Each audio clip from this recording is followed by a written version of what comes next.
प्राचीन काल में राक्षस रक्त बीज नाम का एक राक्षस था। उसको एक विशेष वरदान प्राप्त था। जब उसकी रक्त की बूंद गिरती तो उसके जैसा ही एक नया रक्त बीज जन्म ले लेता था। जब नए रक्त बीज का रक्त गिरता तो उसके भी और नए रक्त बीज जन्म ले लेते थे। ऐसे करके करके हजारों नहीं बल्कि सैकड़ों रक्त बीज हो चुके थे। अब उस राक्षस ने पृथ्वी पर इंसानों को ही नहीं बल्कि देवताओं को भी त्रस्त करके रखा था। अब उसे मारना बहुत ही कठिन हो गया था। तभी माँ दुर्गा ने अपने भयंकर क्रोध से एक शक्ति यानी कि माँ काली का जन्म लिया। जैसे ही माँ काली ने युद्ध शुरू किया तो वही हुआ जिसका सभी देवताओं को डर था और सैकड़ों नए रक्त बीज उत्पन्न हो गए। ये देखकर माँ काली का जो क्रोध था उससे 100 गुना ज्यादा बढ़ गया। अब माँ ने जैसे ही उस राक्षस पर त्रिशूल चलाया तो उसका सिर धड़ से अलग हो गया। तुरंत माँ ने अपनी जीभ को बहुत लंबा किया और रक्त बीज के रक्त को गिरने से पहले ही पी लिया। फिर ऐसे ही सभी रक्त बीज का वध करके उनका रक्त पी कर उनका क्रोध अब 100 गुना से 200 गुना बढ़ गया था। धरती कांपने लगी थी, समुद्र मथने लगे थे, देवता भयभीत होकर इधर उधर भागने लगे थे। तब देवताओं ने भगवान शिव से प्रार्थना की, हे महादेव, आप ही माता काली के संताप को शांत कर सकते हैं।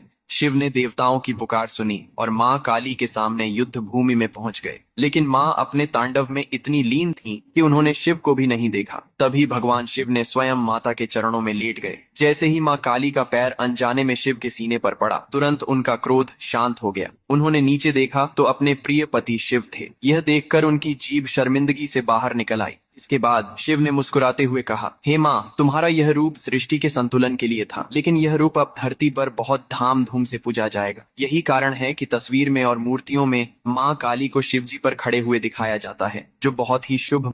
हे